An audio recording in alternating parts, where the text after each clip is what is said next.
கர்நாடகாவில் பாய்கின்ற காவிரியை தடுத்து கர்நாடக அரசு மேகதாது அணை என்ற ஒரு மிகப்பெரிய அணையை கட்ட திட்டமிட்டிருக்கின்றார்கள். இதை எப்படியாவது தடுக்க வேண்டும் என்ற நோக்கத்திலே இந்த நடைபயணம் நாங்கள் நடத்தி கொண்டிருக்கின்றோம்.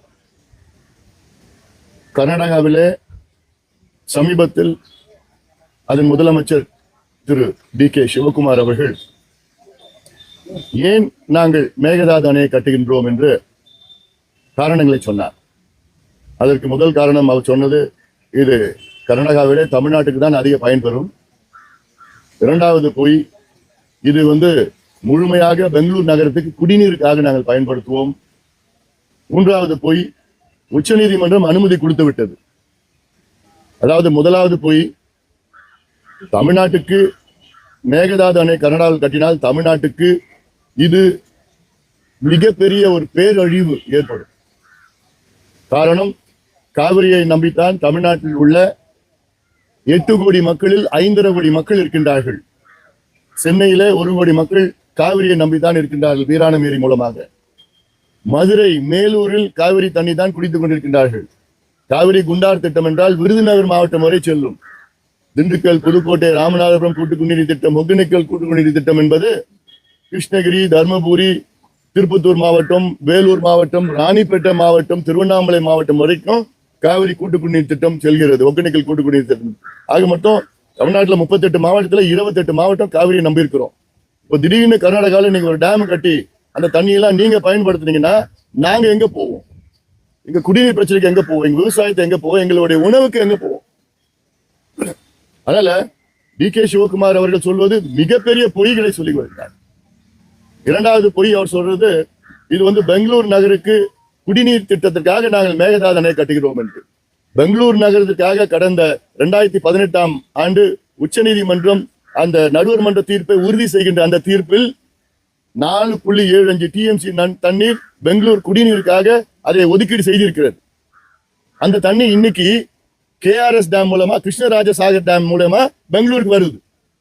KRS டேம் பெங்களூர்ல இருந்து 150 கிலோமீட்டர்ல தள்ளி இருக்கு. அங்க இருந்து தண்ணி வந்துட்டு இருக்குது. பெங்களூர் நகரத்துக்கு கூடுதலா இன்னொரு 5 TMC தண்ணி தேவைன்னா அதே டேம்ல இருந்து எடுத்துட்டு போலாம். யாரும் தடுக்கல. அதுக்கு எதுக்கு புதிய டேம் கட்டணும் நீங்க? அது தமிழ்நாடு எல்லையில, தமிழ்நாட்டுல இருந்து 4 கிலோமீட்டர் தள்ளி இந்த டேம் கட்ட போறாங்களாம்.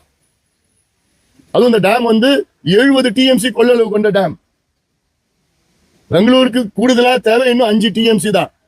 5 TMC தேவையான பெங்களூர் நகரத்துக்கு எதுக்கு 70 TMC கொள்ளளவு கொண்ட அணையை நீங்க கட்டுறீங்க? அது இன்னொரு பொய்ய சொல்றார். ஒரு பக்கெட் தண்ணி கூட நாங்க விவசாயத்துக்கு நாங்க பயன்படுத்த மாட்டோம். இது எப்படி நம்ப முடியும்? யார் நம்புவாங்க? இதுவரைக்கும் கர்நாடகா உச்ச நீதிமன்ற தீர்ப்பே மதிக்கல, காவிரி நடுவர் மன்ற தீர்ப்பை மதிக்கல, பல ஒப்பந்தங்கள், கடந்த கால ஒப்பந்தங்கள் எதையுமே மதிக்கல. நீங்க கர்நாடகா மேல இருக்கிறாங்க, முதல் மடை மாநிலம், கொடுக்கிற இடத்துல இருக்கிறாங்க, நம்ம வாங்குற இடத்துல இருக்கிறோம். நாளைக்கு டேமை கட்டி முடிச்சுட்டு இல்ல நாங்க இது பாசனத்துக்கு பயன்படுத்துவோம்னு சொன்னா ஏதாவது எங்களால பண்ண முடியுமா? வழக்கு போட முடியும், அவ்வளவுதான். சட்டமன்றத்தில் ஒரு தீர்மானம் நிறைவேற்ற முடியும், அவ்வளவுதான்.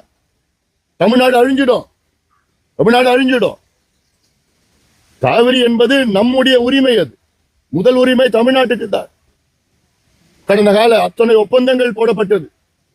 1924 போடப்பட்ட ஒப்பந்தம் மெட்ராஸ் மாகாணம், மெட்ராஸ் பிரசிடென்சிக்கும் மைசூர் சமஸ்தானம் மகாராஜா, மைசூர் மகாராஜா போடப்பட்ட ஒப்பந்தத்துல என்னன்னா, அவங்க KRS டேம் கட்டிக்கலாம், நம்ம மேட்டூர் அணையை கட்டிக்கலாம்.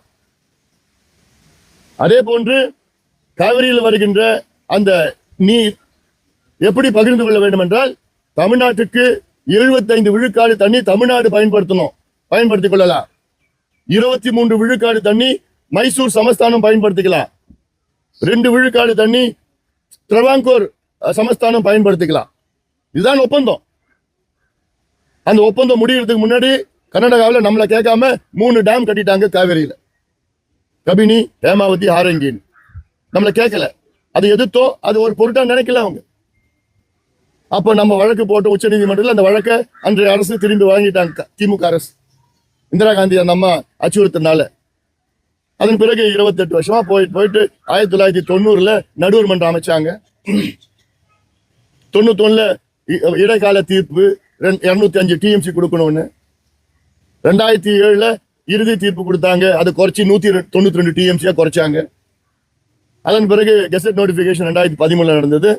2018 நம்ம எல்லாம் உச்சநீதிமன்றம் போனோம். உச்சநீதிமன்றம் அதை இறுதியா இன்னும் கொஞ்சம் தண்ணி குறைச்சி நமக்கு 177.25 டிஎம்சி தண்ணி இன்னும் கொஞ்சம் குறைச்சிட்டு பெங்களூருக்கு 4.25 டிஎம்சி, பாண்டிச்சேரிக்கு 7 டிஎம்சி, இவாபரேஷன் 5 டிஎம்சின்னு சொல்லிட்டு நம்மளது 5 டிஎம்சி குறைச்சிட்டாங்க. இன்னைக்கு அப்படிதான் ஓடிட்டு இருக்கு. இன்னைக்கு அந்த தண்ணி வரது இல்லை. இப்போ ஜூன் மாசம் நமக்கு வர வேண்டிய தண்ணி எவ்வளவுனா 9.9 டிஎம்சி, நமக்கு கிடைச்சது 2.9 டிஎம்சி தான் கிடைச்சது. கடந்த 10 வருஷமா நீங்க கணக்கு போட்டீங்கன்னா 3 வருஷம் தான், 3 ஆண்டுகள் தான் ஜூன் மாசம் நமக்கு 9.9 டிஎம்சிக்கு மேல தண்ணி கிடைக்குது. மீதி 7 வருஷம் 1 டிஎம்சி, 1.5 டிஎம்சி, 2 டிஎம்சி, ஒரு வருஷம் 3/4 டிஎம்சி தான். இது டேம் கட்டுறதுக்கு முன்பு, மேகதாது கட்டுறதுக்கு முன்பு.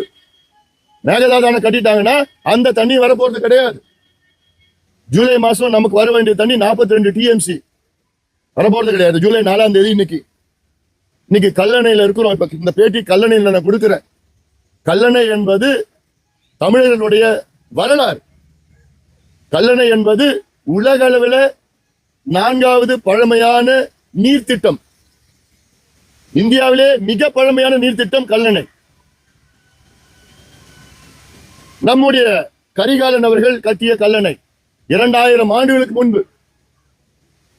உலகத்துல மீதி 3 நீர்த்திட்டங்கள் எல்லாம் இப்ப பயன்பாட்டில் இல்லை. உலகத்துல மிக பழமையான பயன்பாட்டில் உள்ள நீர்த்திட்டம் கல்லணை. இது காவிரியின் குறுக்க தமிழ்நாட்டில் இருக்கு. 2000 ஆண்டுகளா நாம் பயன்படுத்திட்டு வரோம் காவிரி. அதுக்கு முன்பு பயன்படுத்திட்டு வரோம். கரிகாலன் அவர்கள் வந்த பிறகுதான் இந்த காவிரி டெல்டா பகுதிக்கு, ஏன்னா வெள்ளம் அவ்வளவு வெள்ளம் வரும், இந்த தண்ணியை டைவர்ட் பண்ணி டைவர்ஷனரி டேம், ஸ்டோரேஜ் இல்லை, டைவர்ஷனரி டேம். அதன் பிறகுதான் சார் ஆதர் காட்டன் வந்தார், வெள்ளையர். அவரும் கால்வனும் சேர்ந்து இந்த கல்லணையை நல்லா ஸ்ட்ரென்தன் பண்ணி உறுதிப்படுத்தி இன்னைக்கு அதுல பயன்பாட்டில் இருந்துட்டு இருக்கு இன்னும். ஆனா இன்னைக்கு கல்லணையில தண்ணி கிடையாது. வரது வெறும் குடிக்கிறதுக்காக கழிவு நீர், பெங்களூர்ல கொடுத்த கழிவு நீர் தான் வருது. ஆனா இது ஜூன் 4ஆம் தேதி. எவ்வளவு வெள்ளம் வந்துட்டு இருக்கணும் இங்க. இன்னைக்கு குறுவை சாகுபடியே முடிஞ்சு போச்சு.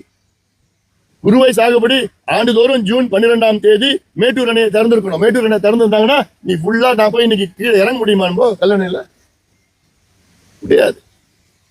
இல்ல 7 ஆண்டுகள் திறந்தது, இன்னைக்கு இல்ல, தண்ணி இல்ல. மேகதாது இங்க கட்டினாங்கன்னா சுத்தமா குடிக்கிறதுக்கு கூட தண்ணி கிடைக்க போறது கிடையாது. நாங்க மேலணை திருச்சியில இருந்து 17 கிலோமீட்டர் மேற்குல மேலணை, திருச்சியில இருந்து கிட்டத்தட்ட 15 கிலோமீட்டர் கிழக்குல கல்லணை, இதுக்கு கீழே இன்னும் அணைக்கரையில கீழணை. இது 3 அணைகளை கட்டியிருக்கிறாங்க.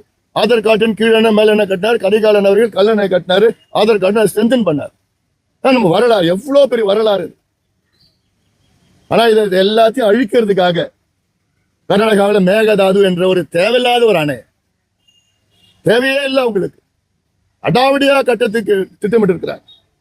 நேற்று பாத்தீங்கன்னா கர்நாடகா வனவிலங்கு வாரியம், கர்நாடகா வைல்ட் லைஃப் போர்டு அந்த மேகதாது கட்டுற இடத்துல ஆய்வு பண்ணுது.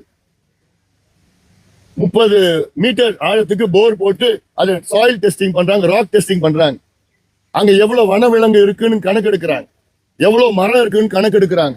அந்த டேம் கட்டினா எவ்வளவு மரம் அழியும், எவ்வளவு வனவிலங்கு அழியும்னு கணக்கு எடுத்து அதுக்கு கிட்டத்தட்ட அனுமதி கொடுக்குறாங்க. டிபிஆருக்கு விரிவான திட்ட அறிக்கை, டீடைல் ப்ராஜெக்ட் ரிப்போர்ட் அது கேட்கறாங்க, உச்சநீதிமன்றம் கேட்கறாங்கன்னு அது கொடுக்குறாங்க. இப்படி வேகமா கர்நாடகாவில் வேலை நடந்துட்டு இருக்கு. ஆனா தமிழ்நாட்டில் இந்த எம்எல்ஏ எப்படி பிடிக்கிறது, அந்த எம்எல்ஏ எப்படி இங்க வாங்கலாம், காசு எவ்வளவு கொடுக்கலாம், 30 கோடியா 50 கோடியா 100 கோடியா, எப்படி குதிரை பேரம், யானை பேரம், ஒட்டகம் பேரம் எது செய்யலாம். இதுலதான் நம்ம தமிழ்நாட்டில் இருக்கிற அரசியல் கட்சிகள் ஈடுபட்டு இருக்கிறாங்க. கர்நாடகா நம்ம வேகமா எல்லா கட்சியும் ஒன்னா சேர்ந்து இருக்கிறாங்க. அங்க காங்கிரஸ், பிஜேபி, ஜனதாதள், கம்யூனிஸ்ட் ஒரு எல்லா கட்சியும் டி.கே. சிவகுமார் முதலமைச்சர் வீட்டில் சந்திக்கிறாங்க. அத்துணை தலைவர்களும் டெல்லியில போய் பிரதமரை சந்திக்கிறாங்க, நீர்வளத்துறை அமைச்சரை சந்திக்கிறாங்க. எல்லா வேலைகளும் அங்க வேகமா நடந்துட்டு இருக்கு. நம்ம இந்த வேலையில நம்ம ஈடுபட்டு இருக்கிறோம். அதனால்தான் இந்த நடைப்பயணம். தமிழ்நாட்டுள்ள இளைஞர்களை வாங்க, வெளியில வாங்க, சத்தம் போடுங்க, ரோடுக்கு வாங்க. உங்களுடைய எதிர்காலம், உங்க ஒவ்வொருடைய எதிர்காலம் உங்களுடைய எதிர்காலம் மட்டும் இல்ல, உங்க வாழ்க்கை பிரச்சனை. அங்க டேம் கட்டிட்ட பிறகு அழுது ஒண்ணும் பிரயோஜனம் கிடையாது. அவங்க டேம் கட்ட ஆரம்பிச்சுட்டாங்களே ஒண்ணு நிறுத்த முடியாது. அது கட்டுவதற்கு முன்பாக நம்ம தடுத்து நிறுத்தினாதான் நிறுத்த முடியும். அடிக்கல் நாட்டிட்டு கட்ட ஆரம்பிச்சாங்கன்னா முடிஞ்சு போச்சு, அவ்வளவுதான். 5.5 கோடி மக்களுடைய வாழ்வாதாரம் மட்டும் இல்ல, இது உணவு. காவிரி டெல்டா என்பதாவது கோதாவரி, கிருஷ்ணா ஆறு எல்லாம் பாத்தீங்கன்னா காவிரியோட 10 மடங்கு தண்ணி போற அந்த ஆறுகள். ஆனா அந்த ஆறுகள்ல கூட நமக்கு இவ்வளோ நெல் விளையிறது கிடையாது. இங்க காரணம் டெல்டா காரணம் நெல் விளையிறது என்ன முக்கியமான கரிகாலன் அவர்கள் இந்த வெள்ளத்தை தடுத்து நல்ல ஒரு ட்ரைனேஜ் சிஸ்டம், கொள்ளிடம் தனியா போயிட்டு கல்லணையில மறுபடியும் கொள்ளிடத்துக்கு தண்ணி, வெள்ளம் தண்ணி கொள்ளிடத்துக்கு போகுது. இங்க 4 பிரியுது கல்லணையில. ஒன்று கொள்ளிடம், காவிரி ஆறு, வெண்ணாறு, புது ஆறு. இந்த 4 ஆறும் போயிட்டு 36 கிளைகளா பிரிஞ்சு என்டையர் காவிரி டெல்டாவை போய் அங்க பாசனம் செஞ்சு நமக்கு 1000 ஆண்டுகள் இந்த காவிரி டெல்டா நமக்கு உணவளித்துக் கொண்டிருக்கிறது. கர்நாடகாவில் மேகதாது அணை கட்டிட்டாங்கன்னா அந்த உணவு நமக்கு கிடைக்காது, சோறு கிடைக்காது. நீங்க சென்னையில வாழ்ந்தாலும் சரி, கன்னியாகுமரியில வாழ்ந்தாலும் சரி, ஊட்டியில வாழ்ந்தாலும் சரி, உங்களுக்கு சோறு கிடைக்காது. அதனால்தான் எங்க வாழ்ந்தாலும் வாங்க, ரோடுக்கு வாங்க, சத்தம் போடுங்க, மிகப்பெரிய ஒரு எழுச்சி உருவாக்க வேண்டும். இது நம்முடைய உரிமை. காவிரி என்பது நம்முடைய உரிமை. ஆண்டுகளாக 1000 ஆண்டுகளாக நாம் உரிமை கொண்டாடி வருகின்றோம். அடுத்த 1000 ஆண்டுகள் நாம் உரிமை கொண்டாட வேண்டும். நம் வருங்கால சந்ததியினருக்கு உரிமை கொண்டாட வேண்டும். ஆனா இடையில கர்நாடகா ஏற்கனவே அவங்களுக்கு தண்ணி நிறைய கிடைக்குது. இதை வேண்டும் என்று அவர் DK சிவகுமார் அவர் எலெக்ஷன்ல ஜெயிக்கணுமா? 2028 தேர்தல் வருது கர்நாடகாவில். அந்த தேர்தலில் அவர் வெற்றி பெறணுமா? அதுக்கு மக்கள் அங்க திரட்டி, அங்க யாரும் எதிர்த்து பேச முடியாது. அப்படி திரட்டி ஒரு கன்சல்டேஷன் வந்து மறுபடியும் ஒரு CM ஆகணும். at the cost of what? Tamil Nadu.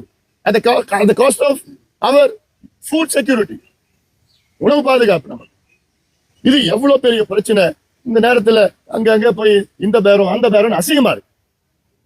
இதுல கவனம் செலுத்துங்க. அரசும் சரி, மற்ற கட்சிகள் இதுல கவனம் செலுத்துங்க. நமக்கு பிரச்சனையே எவ்வளவு பெரிய ஒரு மிகப்பெரிய ஒரு பிரச்சனை. ஒரு உதாரணம் சொல்றேன்.